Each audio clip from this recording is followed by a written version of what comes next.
Good afternoon. My name is Jeff Grunfeld, Chairman of the Speakers Program.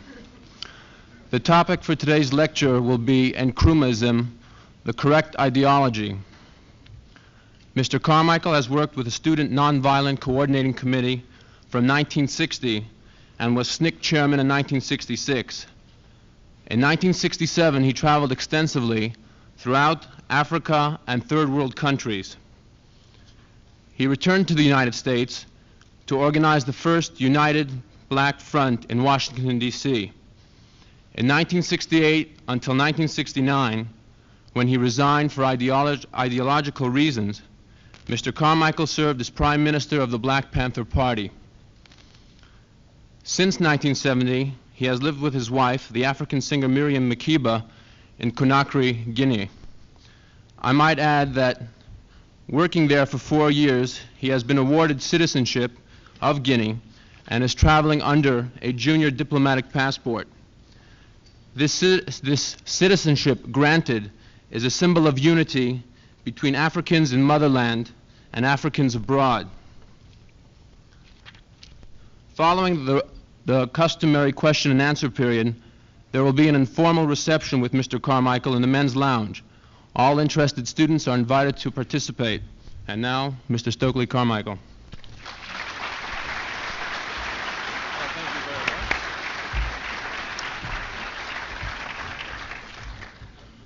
Good afternoon. The lights are very bright, are they not? The lights are very bright. It is a pleasure and an honor to be back at UCLA. I think the first time I was here was in 1965. And I returned, I think, in 1971. This is 1973. Each struggle evolves, and as it evolves, it reaches and moves up on new levels. This is true of all struggles. All people struggle. Thus, it is also true of the African struggle. The African struggle in particular has reached a new level, as has the worldwide struggle in general.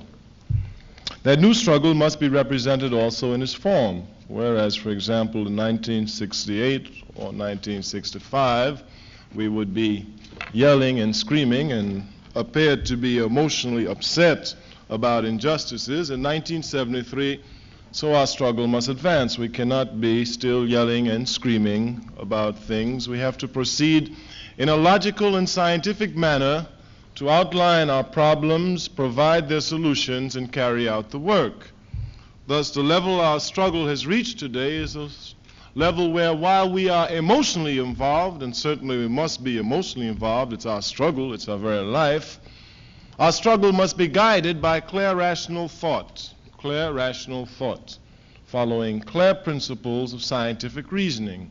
Scientific reasoning is necessary. When I use the word science, I merely mean science, all knowledge, fact, that which can be held up to light and seen. Science, 1 and 1 plus 2. Everybody can see it. I say this because struggles must be guided by clear ideology. Struggles must be guided by clear ideology. And the ideology, if it is to be successful, one of its criterion is that it must be scientific. You can't say to someone, I believe this, thus so and so, or someone told me this and I'm telling you this. No, you must be able to see each person struggling and show them why this is so. And not only why this is so, but why it is logical and why it is inevitable, therefore it is successful. That must be done.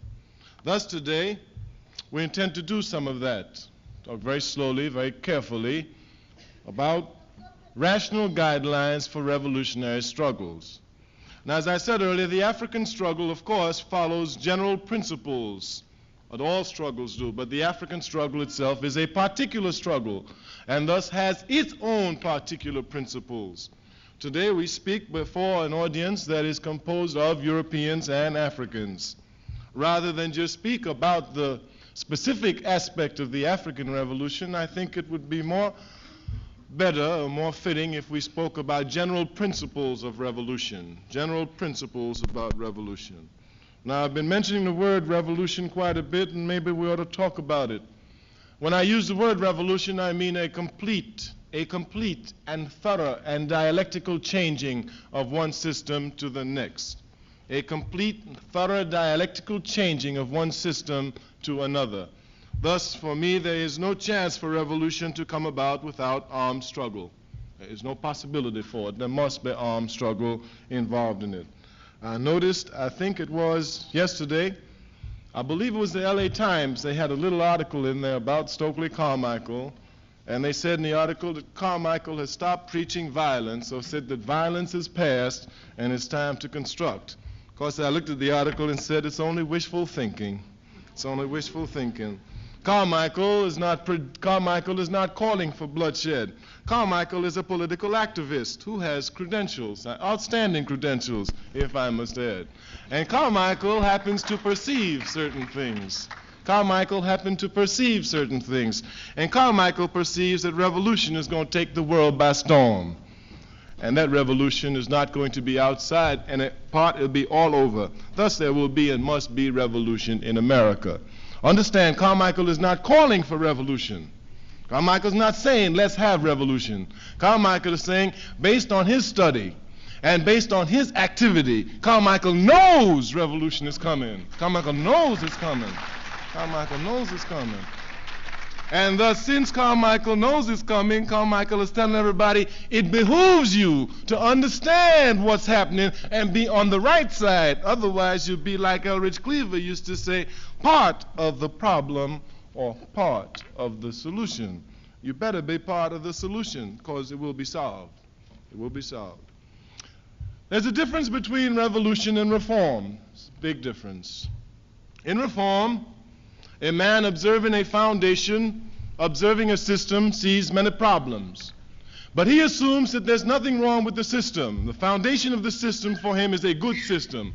Thus, what he seeks to do is to change the building as best he can, but he wants to leave the foundation intact. Example, if I came to this building, it's Ackerman Hall, is it not? If I came to Ackerman Hall and I looked at the foundation was falling. It was just falling, couldn't possibly stand. If I were a reformist, I'd say, okay, put a piece of board over that. So we cover the foundation. We haven't touched it. Then I'll come here and say, put a window there, put a door here, put a frame here, put 2 rooms where there used to be 1. What I'm doing is reforming the system. I am trying to make it look different, but I'm keeping the same rotten foundation. You must understand that, because this country is full of reformists, black people notwithstanding. And these reformists have a tendency to deceive you, to let you believe that things are really being changed, when in fact the foundation has not been touched, and the longer it stays, the more rotten it becomes. The more rotten it becomes. A revolutionary comes into the building, observes Ackerman Hall, and says, looks at the foundation and said, hey, this foundation is filthy, it's rotten, it's corrupt, it must be torn up. A new one must be put in its place. Once he makes that decision, and once that theoretical decision which he's made is demonstrated actively in his day-to-day life, you have a revolutionary. Thus, a revolutionary is not someone who seeks to reform a system, he's someone who seeks to replace it. I'm a revolutionary. I'm not a reformist. I want the American system destroyed. It must be destroyed and has to be replaced. Has to be replaced. There's no ifs, ands, or buts about it. Again, I'm not calling for revolution. I see it coming, and I want to be part of the solution. I don't want to be part of the problem. I've been the victim too long, so I want to be part of the solution. I am saying that all of us must opt for revolution. All of us must opt for revolution. Now, revolution is very scientific. There's nothing emotional about it. There's nothing emotional about it. President Sekou Touré, a wise and courageous African revolutionary, says that in revolution there is no sentimentality. There is none. Whether I like something or do not like something, it is scientifically determined for me, thus I must do it. So I have no sentiments involved in my work. I just have to do what I have to do, and I will do it the best way I can. Best way I can. Now, revolution, we said, follows scientific laws. If you come and you look at the foundation and you see the foundation is rotten, and you say that you want to replace this foundation, you want a new system, you're asking for revolution. Because what you're saying is that You want another system where there is a system. And we know scientifically that no two things can occupy the same place at the same time. I mean, that's logic. So if you say that you're against capitalism and you want another system put in the place of capitalism, then all you're saying is that you want revolution, because capitalism and this other thing cannot occupy America at the same time. Only one will occupy it. Only one will be dominant. Thus, if you say you want revolution, you understand you're talking about scientific principles. Two systems cannot occupy the same space at the same time. I'm opposed to capitalism.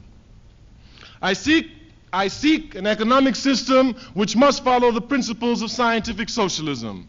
This system must come, will come, all over the world, America notwithstanding.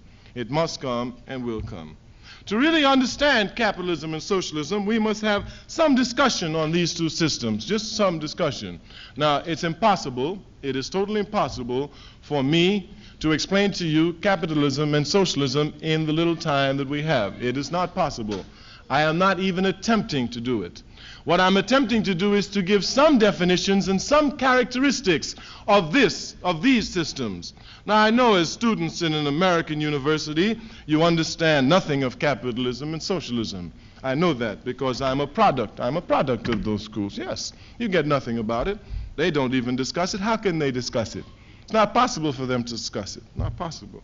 I mean, they're fighting communism because capitalism is democracy and freedom and not, etc., etc. It's impossible for them to tell the real truth about the system. It's also impossible for them to tell the truth about socialistic and communistic systems. But the truth will be told. The truth will be told. Not in words, but in action. Clearly demonstrated by the Vietnamese, for example. The truth will be told. The truth will be told. The truth will be told. Capitalism is a backward system. It's backward. It is degrading. It is dehumanizing. If one ever looks carefully at a capitalist system and a socialist system, you must want to know, why would anybody with any sense in their head pick capitalism? I mean, why? Only a greedy man, only a man not understanding society, mankind, humanity, civilization, only a man so encumbered by his own greed that would lead to his own destruction would choose capitalism.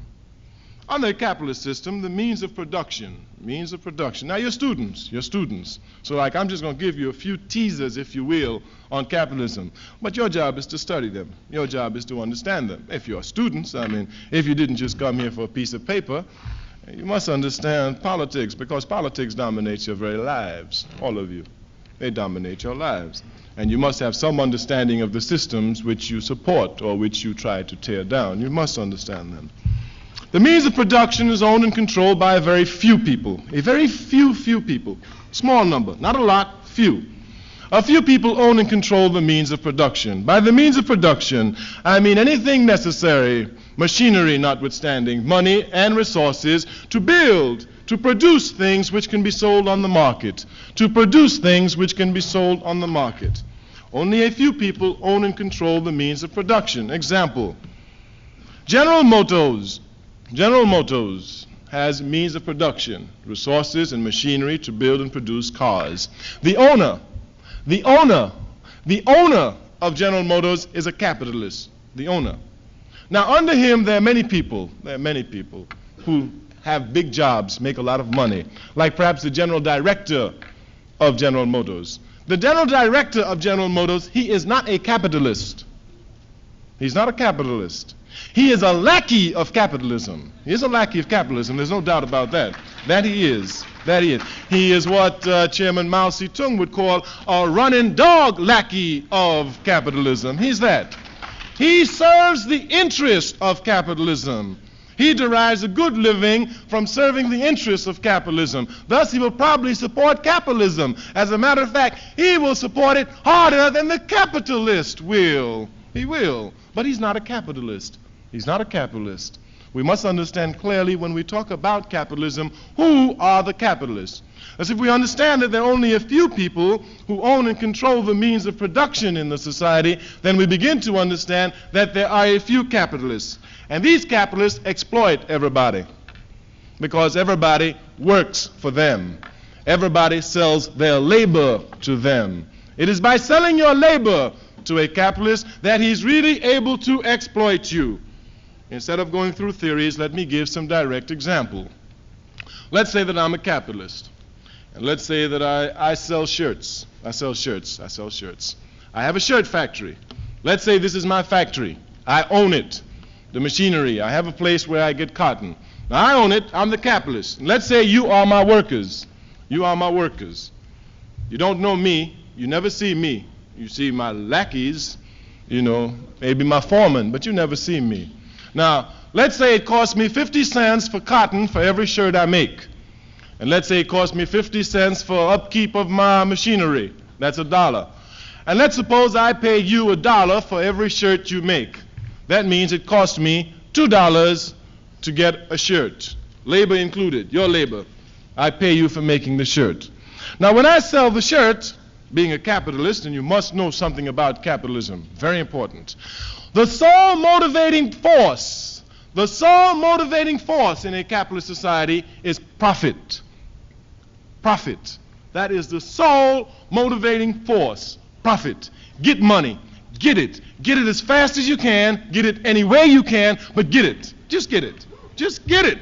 And even in the African community, it affects us here in this country because Africans, those of us living in America, those of us born in America, we are imbued with the philosophy of capitalism, and sometimes we don't even recognize it. Thus, you find brothers and sisters even selling dope to their brothers and sisters to make money.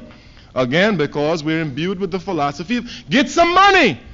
Ain't nothing wrong to kill for money. Hell, your country is napalming for money. You can certainly kill for some money. All right, just get it. Just get it. It's the overall philosophy. When we talk about revolution, we must talk about changing values.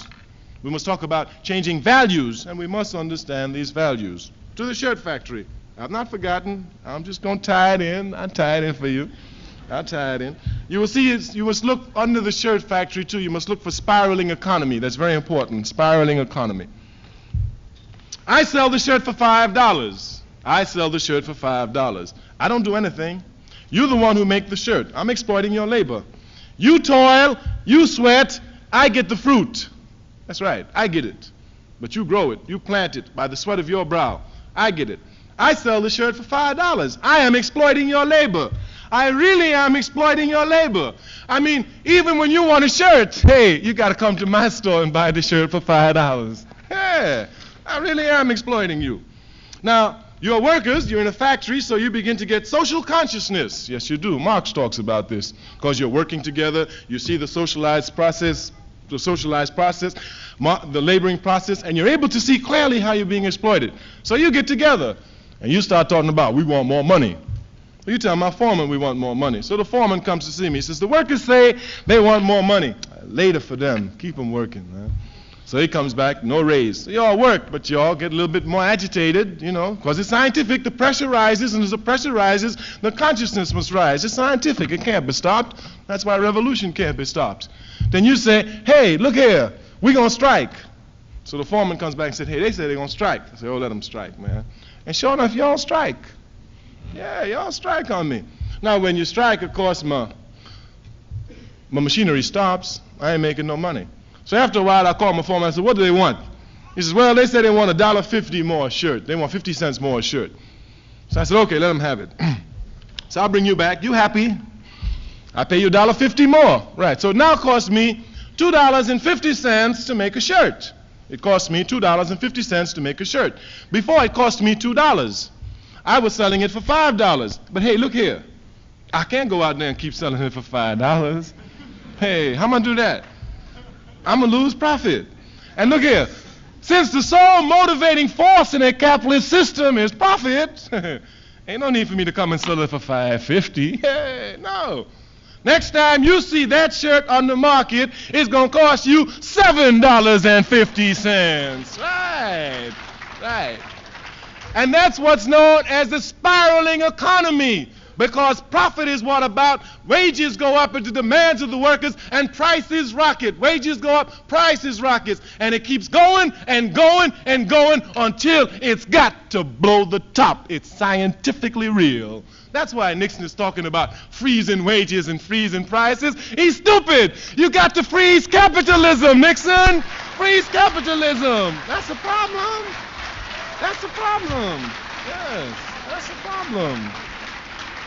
You must understand these concepts, because once you begin to understand them and master them, you will see the inevitability of revolution. Not only the inevitability of revolution, but you will see the inevitability of victory for the struggling masses around the world once you understand the scientific principles of revolution. Once you understand it. And when you understand that, then you will understand what President Nkrumah says when he says the secret of life is to have no fear. To have no fear. Because once you understand that yours is a course which cannot be defeated, you can scorn death. You can look it right in the face when it's coming. And when he's about to pull the trigger, say, hurry up, pull the trigger. There are 50,000 brothers climbing over my back to get to you. Pull it, pull it, pull it. Right on, stay. Must. It's especially necessary for Africans in this country to know that we have nothing to be afraid of. Our victory is assured. It's assured. It's written in history. It's already down there. Can't nobody mess with it. Scientifically, we'll prove it step by step.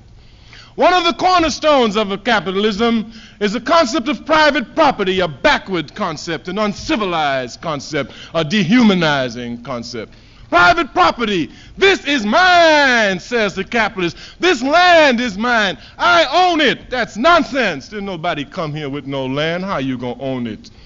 He came here the same way I came, and I didn't have no land with me when I came. And my father didn't have none, and my grandfather didn't have none, and my great-grandfather didn't have none. So can't nobody own none unless you usurped the land by unnatural and barbaric means, obviously. The land belongs to everybody. The land belongs to everybody. Under this concept of private property, it reaches its epitome in this nonsensical concept of individualism at the expense of the group.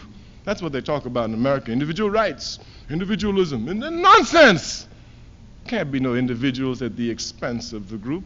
Again, of particular warning to Africans in America is this concept that comes down to us, comes into us, and we don't even recognize it. The other day I was talking to a brother on 14th Street in Washington, D.C. I said, brother, why'd you come out here and help your people? He said, I can't help my people unless I help myself. He said, I'm trying to help myself, and then I'll help my people. And he really felt he said something. You know, he started to walk away. I said, hey, brother, can you rise above your people? Obviously not. No man can rise above his people. Thus, you have to help your people, and by helping your people, you will help yourself. Of course, it's the only way. It's the only way. Scientifically, it's impossible. If a man rises above his people, it's because he's stepping on his people. It's the only possible way. Only possible way.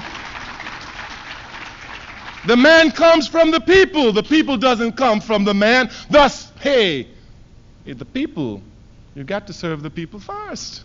You got to work for the people. That's the only way you will advance your cause, not by yourself. You can become a doctor, a lawyer, or whatever. It's the people who make history. No man makes history. The people make history. So it's the people that we must work for. These values are important because in a capitalist system, individualism, I, me, this is mine. These are the values which we must now fight, where we have power in our communities, African communities, to institute a new sense of values in our people, to give them new principles, uncompromising principles by which we can be bound in order to make our struggle more fruitful and more victorious.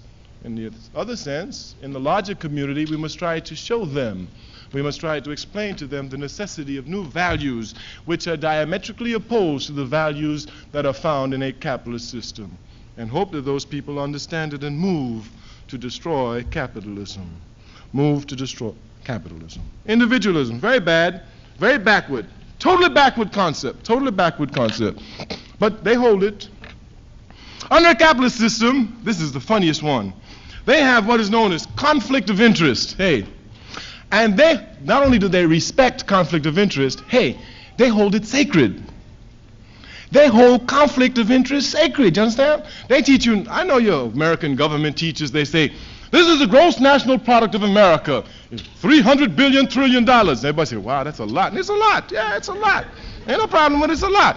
Then he says, but in this country, we have farmers, we have workers, we have teachers, we have lawyers, we have employers, and everybody must fight to get a piece of the pie. Yeah, right on. And whoever gets the biggest piece, all praises, you know. And everybody accepts that, man. They tell you all the time, this is a society of conflict of interest. And everybody's fighting to get the biggest piece. Now, here's the funny part. The same people always get the big piece. They always get the big piece, right?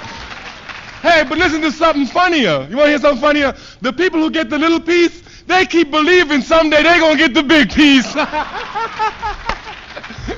And that's why they believe in the system. Because they believe, well, I didn't get it this time, but next time. No, it can't be done. It can't be done. It can't be done. The people with the little piece always going to have the little piece. As a matter of fact, they keep getting smaller and smaller. Like, they keep getting bigger and bigger. And you see it in our communities too, brothers on the block. I'm going to get me a hog. And I'm going to have me a hog. Right on, right. Right. Only one way to get it, of course, in the capitalist system, exploit your people. He'll do that. He'll do that to get the hog. That's the system, you understand? And they say this is all right. They say conflict of interest is good. The farmers should fight and get as much as they can. The workers should, the teachers should, the employers should, everybody should. Yes, and everybody believes that someday they are going to have the big piece of pie. This backward system, totally backward system. Look at socialism, if you will. See the refreshing difference to a teacher in a government class in a socialist country. This is our national product, $3 million. It is not much. We have farmers, we have workers, we have teachers, we have students, we have this, we have that.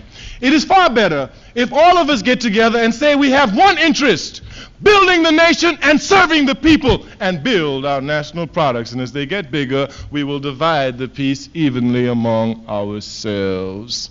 It's refreshingly different. Refreshingly different. Not only is it refreshingly different, it makes a lot more sense. Because everybody is trying to build something rather than everybody trying to tear it apart. Because if you're fighting for the biggest piece, the thing can't grow. But if everybody's working together to make it bigger, it can grow, it can evolve, and thus civilization can really be appreciated by mankind. Let me give you an example why I say it backwards and doesn't help you to grow. America, now this is a funny country. In this country I can make two statements that are truisms. They're truisms. Now listen to them. First truism. America is the most powerful, technologically developed scientific country in the world. Truism. Absolutely correct. Second statement. America, based on first statement, America made better cars in 1945 than she does in 1973. Correct. Absolutely correct. Absolutely correct. Absolutely. It's a backward capitalist system. In 1973, you should be making better cars for the people, safer cars for the people than you did in 1945. Yes, of course, it's backward. It's a backward society. And if you understand how politically backward America is, you recognize why she got to fall. You ain't even got to worry about it. Big brother, it's going to fall. It's going to fall. It's got to fall. It's politically backward. It creates contradictions. There are built-in contradictions inside the system because the system is based on greed, where people fight each other, kill each other for a piece of the pie. And any system like that must fail because everybody's trying to get money and not concerned with man. Got to fail. And look here, the contradictions rise so much that they put it on television, and you can even dig it and smile and laugh. They have a commercial on TV. This one's real funny, man. I was checking it out the other day. They have a chick in the bathroom. Husband comes in, opens the door, he kisses her. Goodbye, honey. He closes the door. He gets out the door. She says, where are you going? He says, I'm going to the barber shop.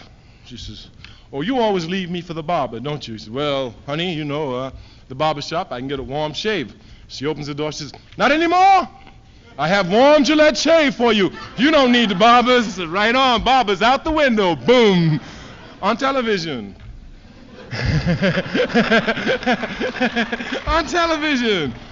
If you understand the contradictions, then you'll understand the weak points. You'll understand where to put the pressure, how to help bring the system down, if you're really revolutionary.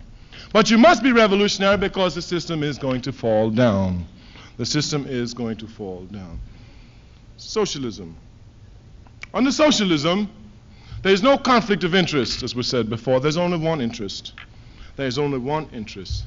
The means of production is owned and controlled by the people, not by a few people, by all of the people. Thus, the workers in my factory own the factory. I, working with you, own the factory, and I'm not a capitalist. I'm in the factory with you. I'm working with you. So our sweat produces the toil, and we all share in the toil. As we get profits, and we get profits not by raising prices, but by increasing our work production force, we're able to help build the country. With the profits we get, we can have better schools, better hospitals, better roads, all of the things necessary for our life, rather than one person getting it all. It's a very important concept. It is diametrically opposed to capitalism. There's something you must know about revolution. Something you must know about revolutionaries. Now, we said that in revolution there must be some destruction because two things can't occupy the same space at the same time. Scientific fact. But now, a revolutionary has a responsibility. He has a responsibility. He can't just talk about destruction. You understand? He can't just talk about that. He must talk about creation. He must talk about creating, because he wants to put another system where the old one is. And he must be preoccupied with creating the new system. He must be preoccupied with creating the new system. In order to create the new system, he must destroy the old. That's understood. That's understood. But his preoccupation is not with destruction, it is with creating the new system. It is with creating the new system. But he got to destroy. He got to destroy. Oh, he got to destroy. It's like the Vietnamese. They have their guns next to their hoes. It's like in Guinea-Bissau. You go there, the brothers have their guns next to their hoe. They're building, but they know they must destroy. So they're ready to destroy, but they are preoccupied with building, not with destroying. So when someone says they're revolutionary and they come to you and they're preoccupied with destruction, understand they're not revolutionary. They're anarchist at best.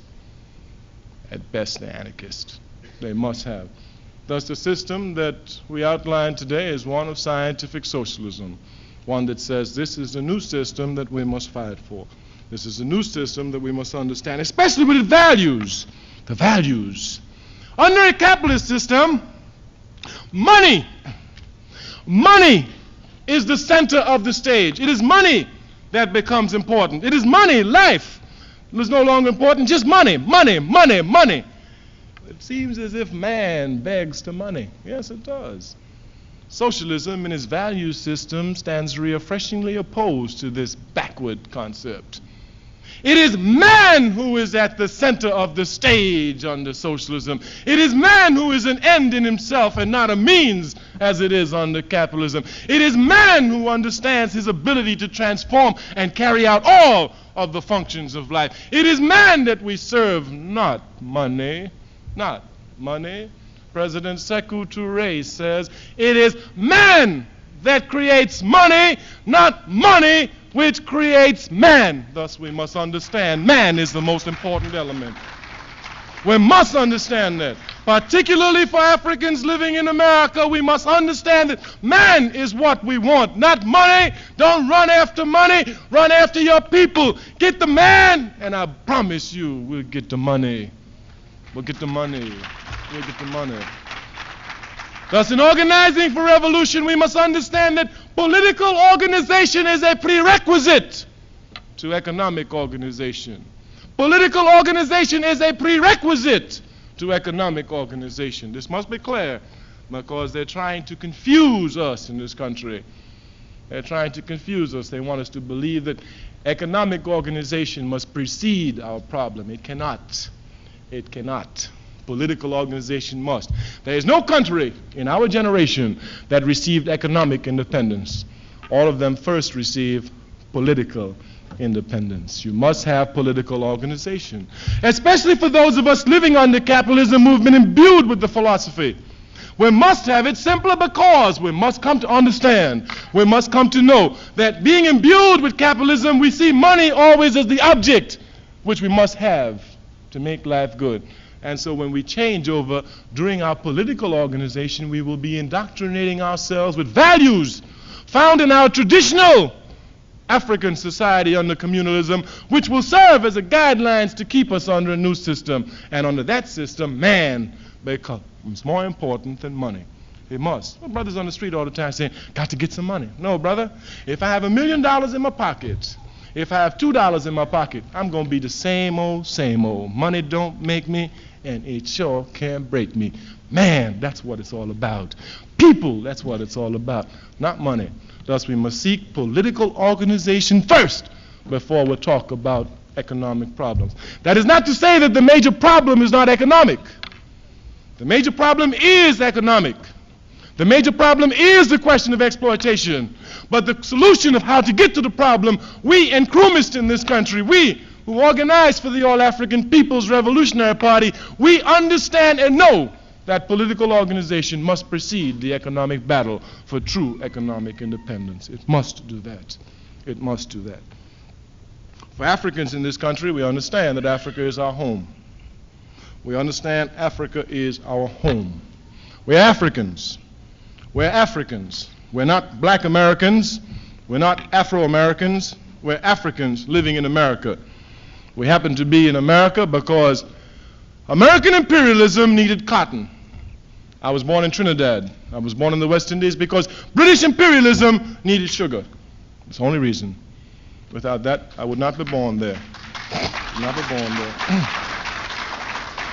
Once we understand that Africa is our home, we understand that the building of Africa, the creating of strong revolutionary power bases in Africa will be that which will act as our sure protectors wherever we are scattered across this world.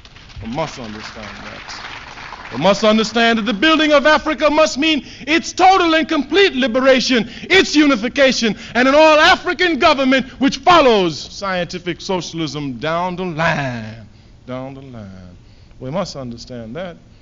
Many of our brothers and sisters don't like to talk about Africa because Africa doesn't have big cars. Ain't no hogs in Africa. No hogs. Ain't no Coca-Cola in some places in Africa. You can't even get Coca-Cola. Ain't no television in some places, you know. And sure ain't no fine shirts, no. Africa doesn't have all that. And because they have been imbued with capitalist philosophy, equating always wealth with material goods, when they look at Africa, they think Africa is poor. They really do. Africa is the richest continent in the world.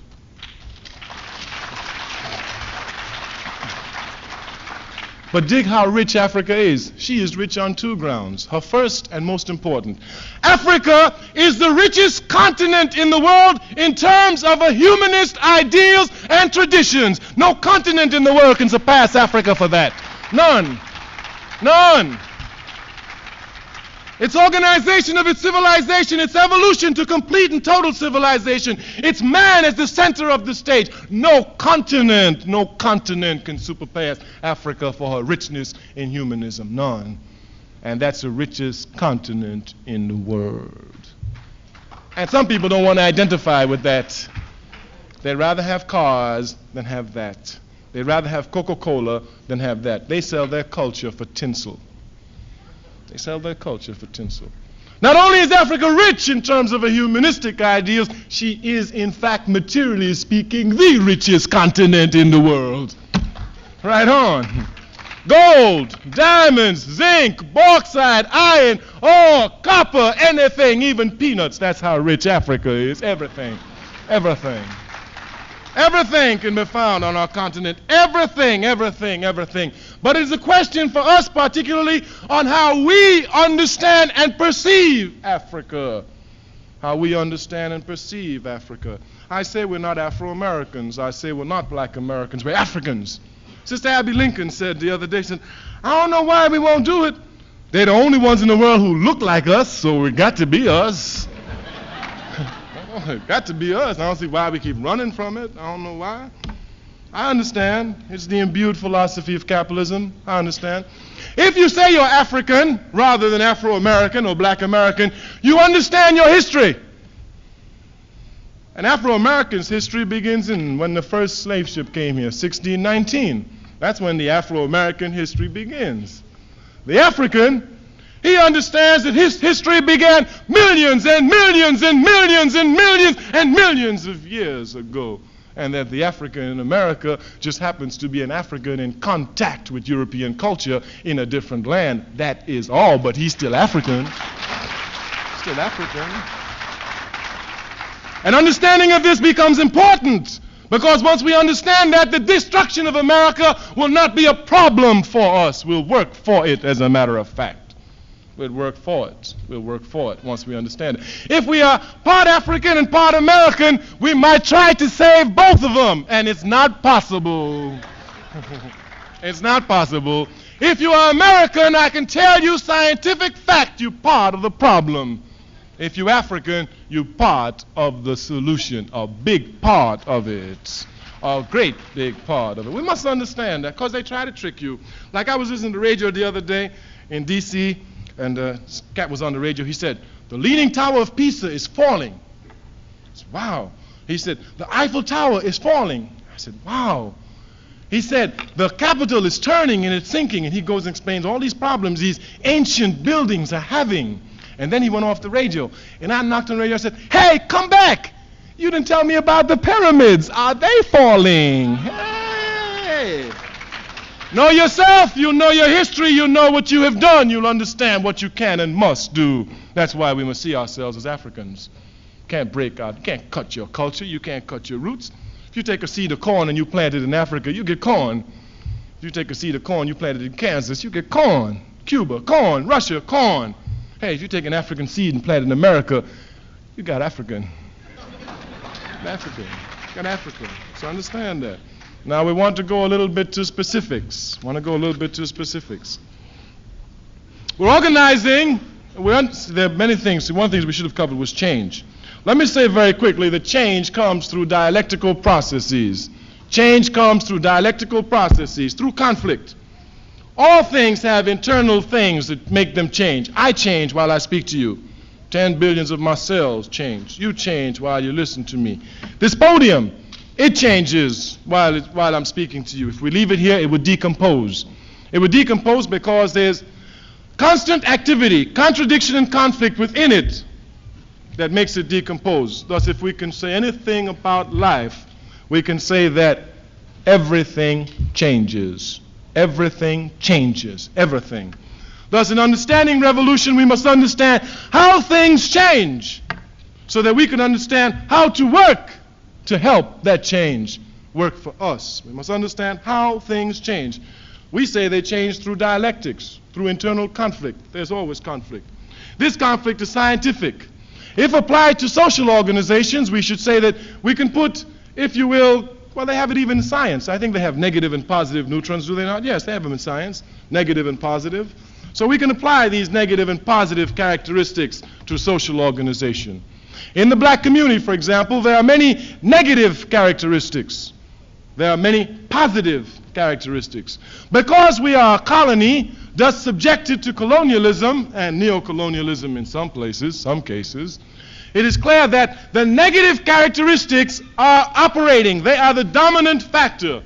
If one really seeks revolution, one must begin to collect the positive factors and bring a war against the negative. Now, you must understand something in positive and negative. You can never get rid of the negative, and you can never get rid of the positive. Each thing must have its internal conflict. It must have it. If it doesn't have it, it's dead, it's stagnant, it can't move. Thus, what we must seek to do is to bring the positives to bear so that we can control the negative. We can control the negative and keep it under control. We can never get rid of it. Thus, our organization must be so strong in its positive characteristics that we're always able to suppress the negative characteristics in us. And a society can be built on such. Let me give you a quick example. Like, for example, human beings have lust. Yes, they have lust. Lust is a negative characteristic. But if the society is structured, it can structure so that it can pull lust out, the way this society is structured. I mean, on TV, they don't sell anything without sex. I mean, everything they sell, every advertisement, got to have some sex in it. Even if it's a razor blade, man, there's got to be a girl cocking up her legs or, anything like that. But there always has to be sex. No matter what they're selling, there's some girl, and you're supposed to be eliciting sex. So the society is so structured that it elicits sex. That's why there's so much rape in the society. That's why there's so much rape in the society. In Africa, women walk around without any clothes covering their breast, and there are no rapes. There are no cases of rapes. It's a question of how the society is structured. It's a question of whether or not man is seen as the central value or money is seen and man is the object. If man is the object, obviously, he's an object of lust. He needs to be manipulated, interpreted, and manipulated for money. But if it's understood as man, the central being, capitalism is backward because it seems to forget that the ultimate determining factor in life is not money, but rather procreation itself. That is the ultimate determining factor in life. It's procreation. If we didn't have children coming behind us, there would be no need for us to struggle. There would be no need for us to struggle. We just sit down. But it's because there are children coming behind us that we must struggle. Thus, in fact, procreation is the ultimate determining factor of life. Engels said that. Even Engels said that. Marxist Leninists in America who neither understand Marx nor Lenin nor Engels incorrectly. They neither do, but they must. They have to. Example, I've just seen this paper from the Workers' Vanguard, which says that the Black Power era has come to an end. They're wrong. It has not come to an end. It's evolved to a higher stage. It's evolved to its logical stage. Black Power has evolved to Pan-Africanism, which is its logical extension. Black power means black people coming together and get power. Where are you going to get more power in the hands of black people than in Africa, our own homeland? It's logical extension. They don't understand Marx and Lenin. They try to distort our movement. They try to deceive our movement. They would have you believe that anti-imperialist struggle can precede nationalist awakening. This is nonsense. Anytime you get ready to fight an anti-imperialist war, you must have nationalists awaken. You must have nationalists awaken. That's why you have so many national liberation fronts. The problem for the American Marxist-Leninist is that he doesn't want the black man to find his true nationalism, which is African nationalism, which finds its aspiration in Pan-Africanism. That is the problem. Marxist-Leninists would have us believe that we can fight an international war on all fronts without first having our nationalist spirits awakening. Yet the contradictory stands before all of us. In Cuba, it was a national liberation front. In Vietnam, it was a national liberation front. In Algeria, it was a national liberation front. In Kenya, it was a national liberation front. In China, it was a national liberation front. Wherever revolution has spread its fires, it has been preceded by nationalist awakening in the form of national liberation fronts. Thus, black people in this country must have a nationalist awakening. We must have it. And that awakening must manifest itself in a black united front across the world. Across the world, not just America. We cannot be stingy about our fight. Let's spread it out. Let's spread it out. This deception of capitalism allows the white left movement in this country to be completely and thoroughly demobilized. One of the reasons the white left has been demobilized is because they have never understood clear objectives and clear ideology. And because of that confusion, they have been well sabotaged by forces inside this country. Their leadership has been sabotaged to take them down the streets of tripping off into yippieism and drug culture and running away from home, rather than facing the real issues at hand, which is capitalism and its barbaric condition in America. The white left has been distorted. The white left movement has been demobilized because it is a force to be dealt with. But like you can't stop it, it must pop up again. The white left will pop up again. It has to pop up again. Its contradictions are too much. Though they try now to deceive you, don't be deceived. When they talk about ecology, don't worry about ecology. Ecology is a symptom. The root cause is capitalism. Root cause is capitalism. Thus they pay money Everybody talks about ecology to get you co-opted to understand it's a symptom. It's a symptom of an unplanned society, which is a basic characteristic of capitalism.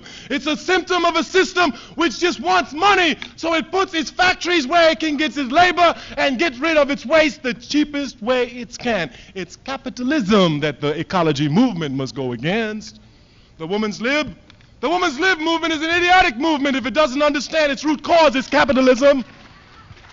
The cause is not man. You fight against a man for a job. It is the symptom, a system known as capitalism, which pitches man against woman to exploit more profit. Thus, root cause of woman's lib is capitalism. And until they go to capitalism, they are deceiving the masses of American women. That's a fact. Facts.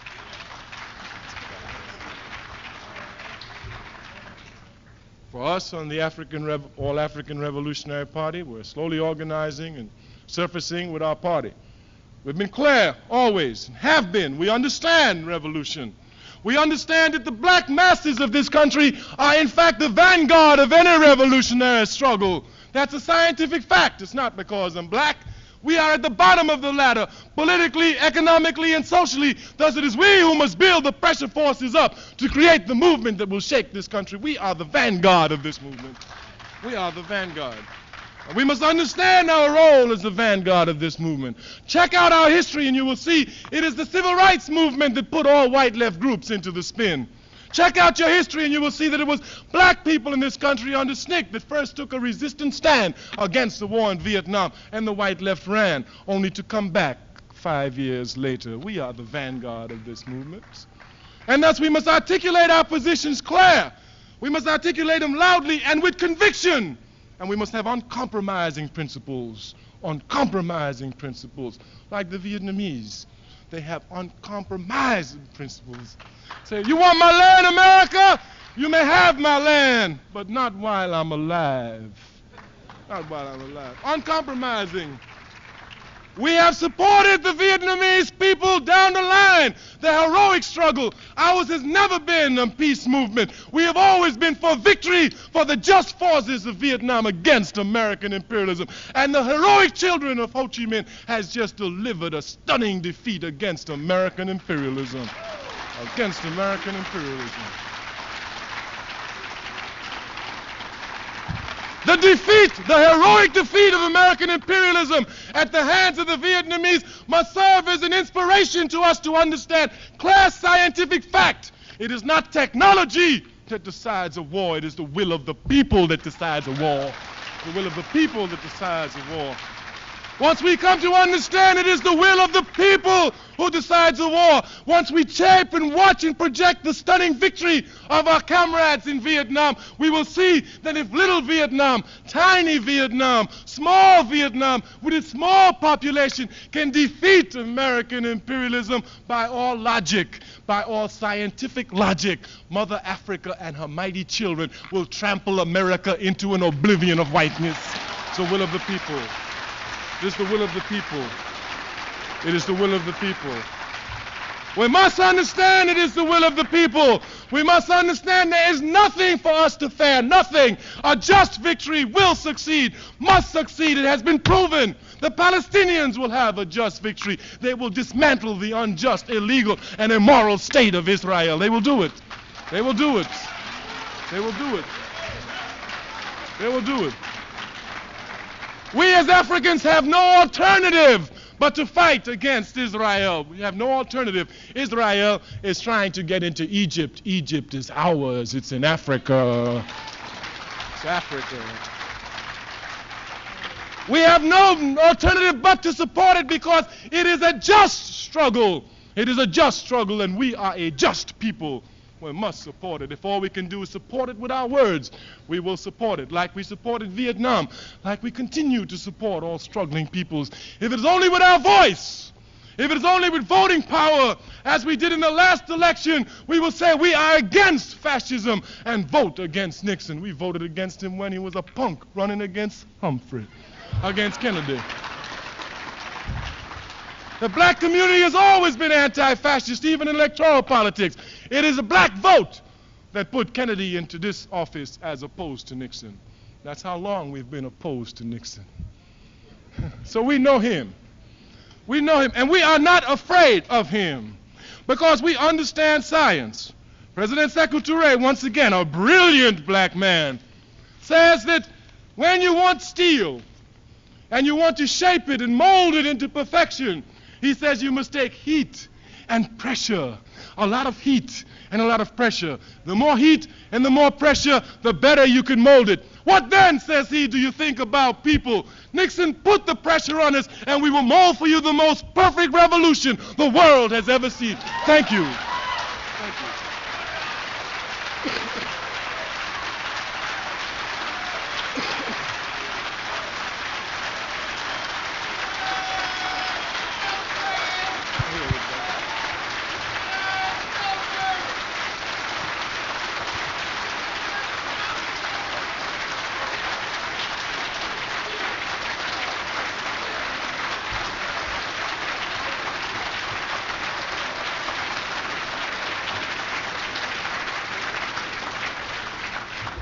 Questions and answers from both sides.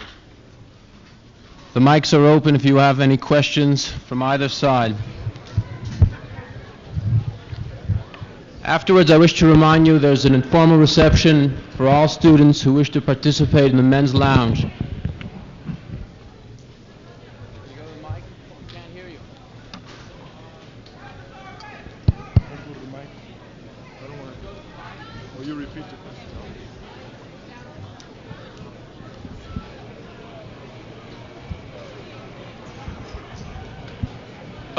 Thank you very much for the way you gave us what we really needed to listen today. I'd like to ask you, since you've been in Guinea, you must have come across Cabral, who just was assassinated by colonial imperialism. And I'd like you to give us some view, since a lot of the students here don't even know Cabral. If you would give us some information, and thank you. Thank you. Brother Amilcar Cabral was the leader of the PAIGC. It is a guerrilla movement, a liberation movement, a movement which is fighting with arms in its hand against Portuguese imperialism backed by NATO forces in Africa. Their fight is for part of our continent, which is adjacent to Guinea. I have the privilege and the pleasure and the honor of meeting Brother Cabral, working with him, seeing him many times. In 1970, when the Portuguese invaded our country, under barbaric forces aligned with NATO, the Portuguese fascists made their number one target the headquarters of the PAIGC. They attacked the headquarters and they burnt a house because there were two houses which were similar. They looked alike. And Mr. Cabral lived in one. And they burnt the house thinking it was Brother Cabral's house. He wasn't there. He was in the house next door. I think they killed the daughter and the wife of a Czechoslovakian gun expert. But the brothers of PAIGC fought. They withstood the attack. The Portuguese assumed that they must get Mr. Cabral in order to stop the movement. PAIGC had reached the proportions where this year they had all intentions to declare independence against the Portuguese. Obviously a threat against Portuguese stronghold in Africa, simply because with PAIGC showing the headway, it's just a matter of time before brothers in Angola and Mozambique were to follow the example, be inspired by the courageous struggle of their brothers on the eastern front of Africa. Thus they assassinated Mr. Cabral. They've done nothing. They cannot stop the revolution. It is not man that we love, it is his ideas that we love. I have never met the Honorable Marcus Garvey, yet I love him because I know what he did for me. I love him. I met Brother Malcolm X very few times. I couldn't say I know him. And when I met him, it was more as a student or lecturer. So I could never say I know. But I love him. I love him. And many people in this country came to know Malcolm X and love him after his death. So it is not the man, it is the ideas. The ideas that Brother Cabral fought for will live on to see triumph. They can't stop the ideas.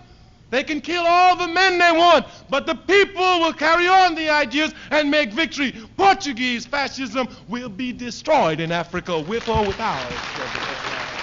There is no way to stop it. As a matter of fact, the death of Brother Cabral only spurs us into more righteous indignation, just converting our energies to more creative forces to work for the benefit of our continent and our people. The man can't stop it.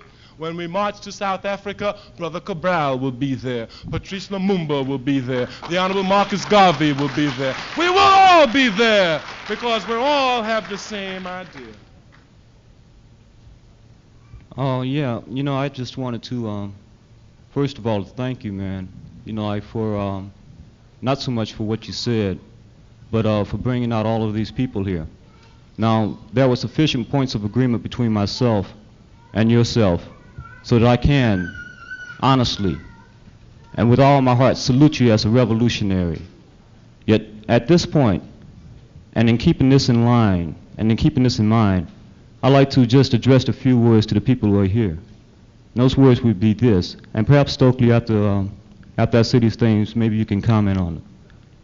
I would say that 90% of the people in this room should be ashamed of themselves.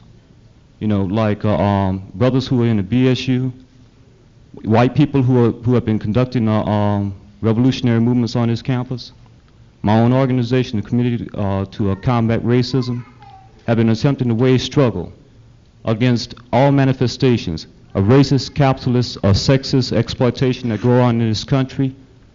When the brothers who got killed at Southern University were murdered, that should have been 10,000 people out at UCLA at that rally. There were about 400, and I salute those people. And I give them my heartfelt gratitude also, as I've just given to Stokely Charmichael. So what I say to you brothers and sisters, all of you, is that the time has come. Brothers and minorities and poor people, and even American white middle-class people, are in the greatest danger of their lives, or in our times right now. Nixon is at the peak of his power, and he is certainly utilizing his power also. And that if we are to counter his counter-revolutionary thrust, it must only be done so with a revolutionary thrust of our own.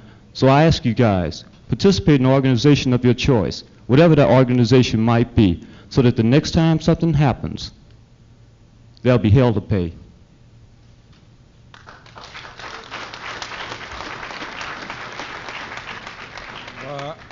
I would just think that there is a need for constant work, but for the brothers and sisters particularly, I would say that if you really understand revolutionary warfare, or if you even understand revolution, then you would know that the role of students is that of the revolutionary intelligentsia. That is your role.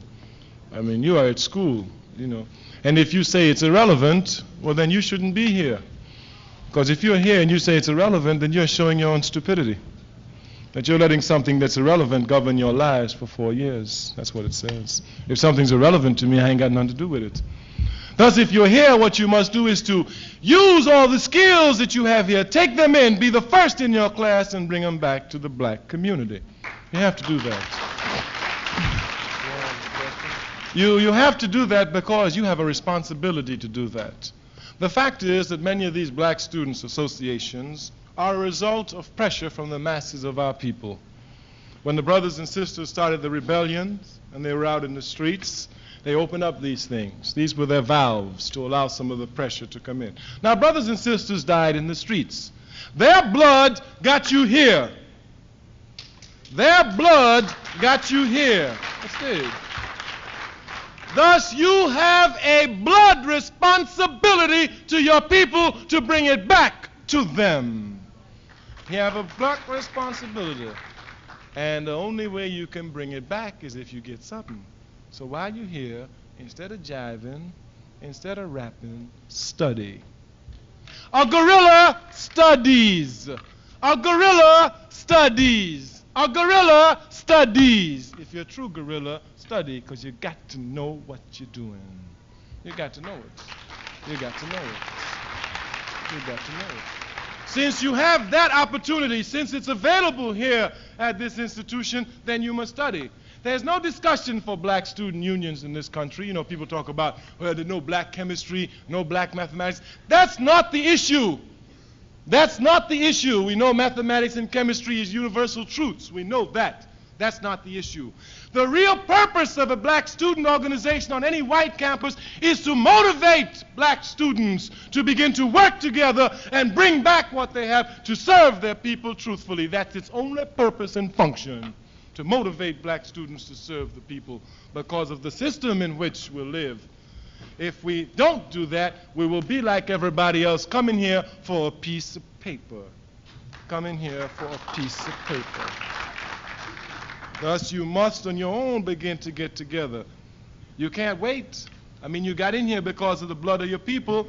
Do something with it. Please just don't sit on it, because you'll have to face the people someday. You will. They'll ask you when time comes, you went to school for so-and-so, do it. Right on? You're going to have to do it with less tools than you got here. You have to surpass the technology, so you better get the knowledge in whatever field you're in. Get it! Get it!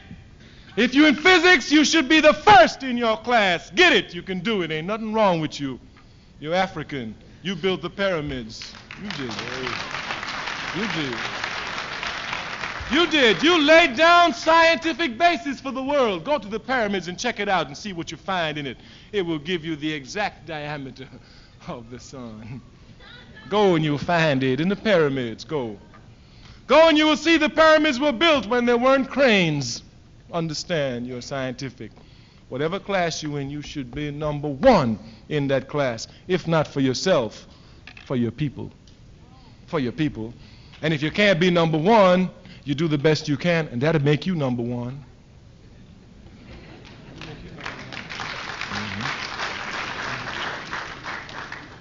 Mr. Carmichael, I call you Carmichael because you max, so where's that? I can't get around the fact. My question to you today is this. For a brother in a land where we were brought, trying to get to a land where I belong that hadn't been bought, they're having an arts festival in 1974. I'd like to find out your impressions as to how that can grow into an extension for an American going there for that. Going to Africa, going back home? Yes, going home to the conference. Are you familiar with that they're having? It's an arts festival. Oh, I heard something about the arts festival in Lagos, Nigeria. Yes. Yes, I heard something about it. I'm sorry, I don't know too much about it. But if you go home, you should go home to see your people. Whatever excuse you go for. Whatever reason, if you got the time to go, that's the best place to grow. Well, hey brother, it's in Africa and every place is good to grow. It is. All you got to do is understand the contradictions and grow with them. Okay, thank you. You're welcome. Yes, Mr. Carmichael. Near the end of your speech, you delineated your anti-Israeli position. Why'd you wait till the end of your speech? How come it didn't come in the beginning? Was there any conscious or subconscious effort to put it at the end or the beginning, or yes, what was the tactic there? No, the effort to put it at the end was that people would have a clear understanding of why it must be denounced. And so all the theories for its denunciation came in the beginning. Number one, it's an unjust state. Number two, it's a base of imperialism. Number three, it's a racist state. Number four, it's an immoral, an illegal, and unjust state. Number five, it's trying to attack Africa, which is my home. How can I be for someone attacking my house? Not only that. Thank you. Not only that, I have to be opposed to world Zionism, you see, because not only have I had political contact with them, but I have a lot of personal contact with them. Zionists have a lot of influence in the black community in America. They control the black artists and entertainers and the radio stations in our community. And because of their control of it, they have the gall. They have the unmitigated gall to try and boycott my wife from singing for her people. And you want me to stand up and pray for them? Come on, man. Be serious.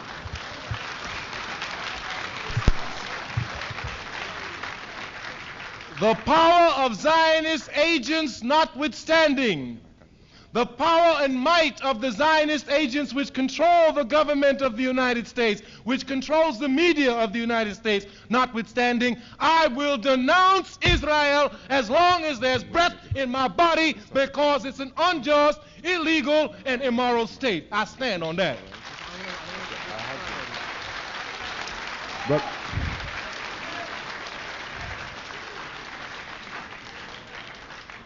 my question is about our continent, Africa. I think you know very well that our problem right now in terms of curating a rapid change is because of the neo-colonialist leaders we have, the so-called African politicians or whatsoever you call them. Now, as you are in Conakry, I know you are doing a very good job there, but I want to know how you are getting yourself related in terms of ideology with other African countries so far the youths are concerned. We organize in other countries and continue to spread our ideology, while in fact our continent today is dominated by neo-colonialist puppets, and it is. The masses of our people are revolutionary, and it is among these masses that we must begin to spread the revolutionary ideas and organize them so that they will be able to go out and organize the masses in the rural areas, because our revolution must be a peasant revolution. So we start with the youth and spread out into the villages. You know we're going to win. Hey, we can't but. Mr. Carmichael, I'm a white person. Can you tell?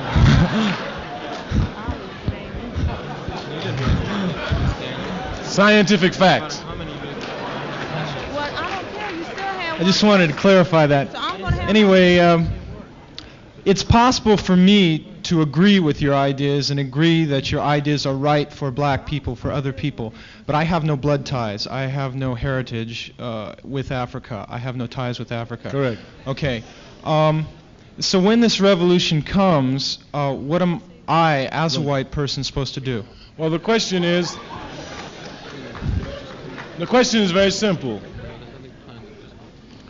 If you understand capitalism, and if you understand socialism, then if you're truly fighting for socialism, we should have no conflict. We should have no conflict. If you're truly fighting for socialism, we should have no conflict, because you'll be fighting for those general principles which I'm fighting for. Because mine will be particular, as I am African. Thus my own culture must play an important role in how I fight my struggle. Culture is a very important weapon in struggle. We know that. So important, and so important is culture that the Chinese, after having an economic revolution, had to turn around and have a cultural revolution. So culture is an important weapon. Thus, as an African, I must use culture to my benefit. I have to do that. So you, as a white person, if you're fighting truly for socialism against capitalism, then there should be no problem. But that fight is going to come. You see, the inevitable breakdown of capitalism in this country will come. And while there's going to be a lot of widespread unemployment, it is white workers who will feel it harder than black workers. We will feel it first. We will feel it first. But white workers will feel it harder because of the standard of living they're used to. So we're only coming down from here. Woo! Hey, they're going to fight. They're going to really get out in the street and fight. Yeah? And if you're out there organizing them, trying to destroy the power of capitalists in the country, then we should be fighting. There'll be no problem. There'll be no problem. Understanding and respecting each other's culture. Thank you. You're welcome. Yes. I think that's why the white left was demobilized, incidentally. Yes. Recently, you had a speaking engagement up north concerning Rap Brown. I'd like for you to comment, as to what's happening on the trial, as to your position or whatever on it. I saw Brother Rap Brown 2 weeks ago. He's looking very strong. He's feeling very strong. He said to send his regards to everybody. And right now, his case, they're just picking the jury. And some people had a fundraising event to help to raise some money to defrayed the cost in San Francisco. And they asked if I would go. I was very happy and honored to go in any way I can to help the brother. The organization for his committee, his support committee, and we insist that it's a support committee rather than a defense committee, because Rap Brown does not have to be defended, only supported. Only supported. And they're organizing it now, and they want to proceed in a certain manner. And when they do, they'll be able to let people know. But all of us, I know, support rap. I mean, ain't no question in my mind about that. No question in my mind about that. And we must support rap because of the positive contribution that he made to our struggle and continues to make. We must support him because rap has demonstrated what a paper tiger this country really is. You dig it? Here was a black man who was known all over this country, you understand? And the FBI were looking for him for so many years and couldn't find him, and he was steady dealing. Living underground, Rap Brown. They didn't even have to put out his picture when they said the FBI wants Rap Brown, and they still couldn't find him. Thus, rap shows us you can live underground in this country and work and deal and keep on getting up. So that is one of his greatest contributions to us as a people, so that people can understand you can really do it. Hey, you can live underground and keep on functioning.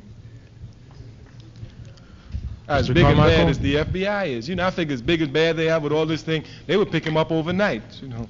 And Rap Brown, in fact, who they know they couldn't pick up. Mr. Carmichael, my first comment is a historical correction. The blacks did not build the pyramids, the Jews did. The Jews? That's number one. I beg your pardon? The blacks did not build the pyramids, the Jews did. That's comment number one. Okay. That's right, Jewish labor under Egyptian slave masters. Continue. My second comment. Wouldn't have built them without slavery either. Continue, My please. second comment. We let him state it. You want to help him? Come. You can help him. My comment number two. Let your brother continue. Comment number two. If you believe that the Zionists control and exploit the people in this country, then you're an anti-Semite, even though you deny it in your book, Stokely Speaks. Okay. Let's take your... Comment number three. Oh, I'm sorry. It's too bad that you align yourself against the national liberation movement of the Jewish people, Zionism. Because by doing that, you align the black people against the Jewish people. They each have national liberation movements, and to align them against each other just is calling for future conflict between them. Okay, let's go to number one. You say the Jews built the pyramids. That's right. Does Africa belong to the Jews or to the Africans? I'm sorry? Does Africa belong to the Jews or to the Africans? To Africa. Thank you. Next question. They built the pyramids, though. Hey. Don't grab it. There's no need to discuss that. Africa is my house. Yeah, it's pissed So whatever is built in my house is mine, isn't it? Fine, but it was built by Jews, talking about But the pyramids. Look here, even if the Jews built it, who gave them the plans since they were slave laborers? Gave them the plans? Yeah, who gave them the plans? Nobody gave them any plans. Somebody told them to do it with whips. Right, somebody told them how to do it with. The Egyptians, the people I wasn't you talking want to about support the slave against the labor. Israelis. I was talking about the mighty planning of the pyramids. Did the Africans do that? Well, then the owner of the factory made the shirts, not the workers, right? Yeah, understood that. Understood. No. Hold on. Continue. Okay, You should come to the microphone. You're very... But you're impolite. Oh, come on. Yet you're being impolite. That's a Zionist tactic. Come to the microphone. Let's discuss it. Come. No, I carry it. My second comment was referring to your statements about Zionists exploiting people in this country. Correct. I said the Zionists... In your book, Stokely Speaks, you say that the Zionism must be eradicated wherever it's found in the Middle East or in the ghettos of the United States. Correct. That's typical Hitlerian propaganda. Typical what kind? Hitlerian, Adolf Hitler, a German, a Nazi. Yeah, I understand. Look here. That's German propaganda. I understand. Let me tell you a tactic of Zionism. What they do is that every time you say something, they bring out Hitler. You understand? And they make you feel scared about Hitler. Okay, if Hitler killed as many Jews as he did, then what the Jews should do is take Germany. Why you go to Palestine? The Arabs ain't did nothing to you. Number one. Go to Germany. Germany. Hey. Germany. Because Germany is not our homeland, Israel is. I'm coming. Egypt is mine. It's Africa.